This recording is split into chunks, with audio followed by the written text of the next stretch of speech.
Welcome to the Understanding Performance Management module. This is an ILM module and is brought to you by Professional Futures.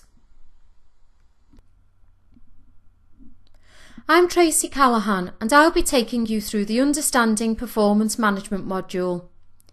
I've been in HR for over 18 years, both in industry and teaching the topic, and I currently teach both ILM and CIPD modules.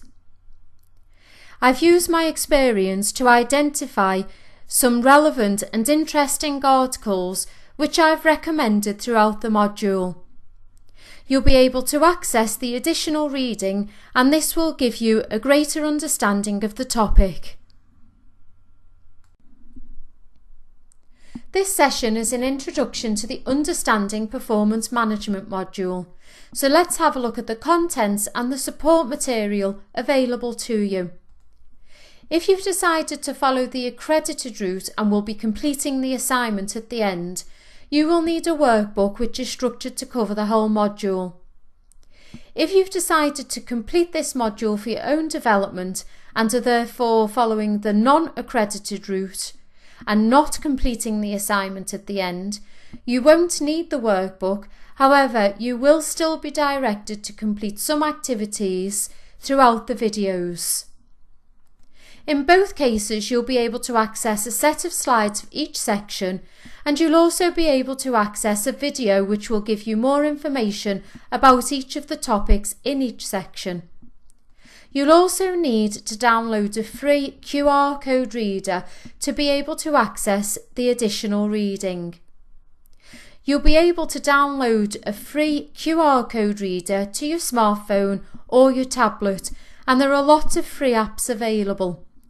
So take some time now to download this onto your smartphone or your tablet, and when you're ready, resume the video. The Understanding Performance Management module is a Level 3 module, and as such this carries a credit value of 2. There are 7 unit guided learning hours associated with this module, and that means that you can expect to spend at least 7 hours learning about the topic and gaining understanding before you embark on your assignment. The aim here is to develop your knowledge and understanding and for you to be able to manage performance in the workplace as required by a practicing or a potential first-line manager. You can see that the learning outcomes are split into 4.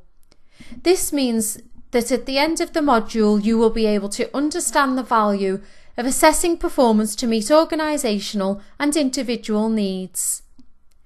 The second learning outcome states that you will know how to manage performance of individuals in the team, and the third states that you will be able to understand the value of feedback in the workplace. The final learning outcome states that you will know how to manage underperformance in the workplace. Learning outcome 1, which is understand the value of assessing performance to meet organisational and individual needs, is split into 2 assessment criteria.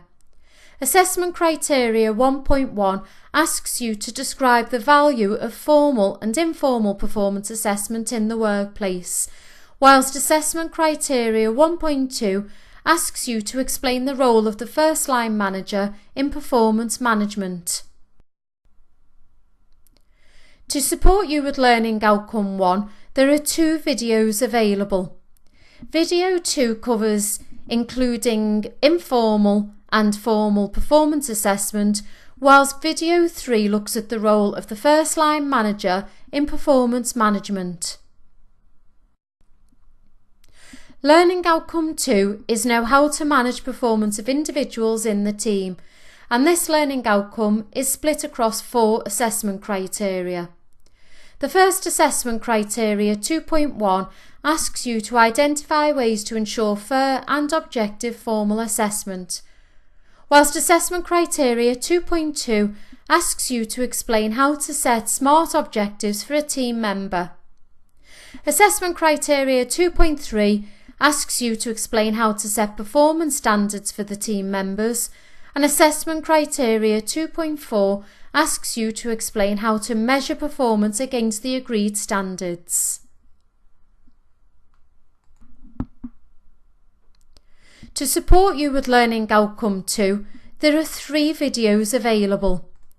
Video 4 explains ways to ensure fair and objective assessment, whilst Video 5 explains how to set SMART objectives. Video 6 explains how to set performance standards and then how to measure against these standards. Learning Outcome 3, which is Understand the Value of Feedback in the Workplace, is split into 2 assessment criteria. Assessment Criteria 3.1 asks you to explain the importance of feedback to improve performance, whilst Assessment Criteria 3.2 asks you to describe how to give effective feedback. To support you with Learning Outcome 3, there is a video which is Video 7, and this one explains the importance of feedback and how to give effective feedback. This is the only video that you will need for Learning Outcome 3. Learning Outcome 4, which is Know how to manage underperformance in the workplace, has been split across 3 assessment criteria. Assessment Criteria 4.1 asks you to identify potential areas of underperformance in the workplace, whilst Assessment Criteria 4.2 asks you to identify causes for failure to meet agreed performance levels. And finally, Assessment Criteria 4.3 asks you to describe actions to restore performance to acceptable levels. To support you with Learning Outcome 4, there is one video, and this is Video 8. This video covers potential areas and causes of underperformance and also explains actions that you can take to restore performance to acceptable levels. This is the only video that you will need for Learning Outcome 4. The final session in this module is Session 9 or Video 9, and essentially this is your assignment guide. So in this video we'll summarise the whole module, we'll include some final checks and provide you with some top tips to enable you to successfully complete your assignment. Now, even if you've decided to follow the non-accredited route, so at this point don't think you'll be completing the assignment, this video is still worth watching because you may at some stage re-evaluate and decide to follow the accredited route. If you do this, you'll be taking your first steps in gaining an ILM qualification. If you have any queries, including upgrading to the accredited route, or if you need extra support or tutorials, please contact us on info@professionalfutures.com.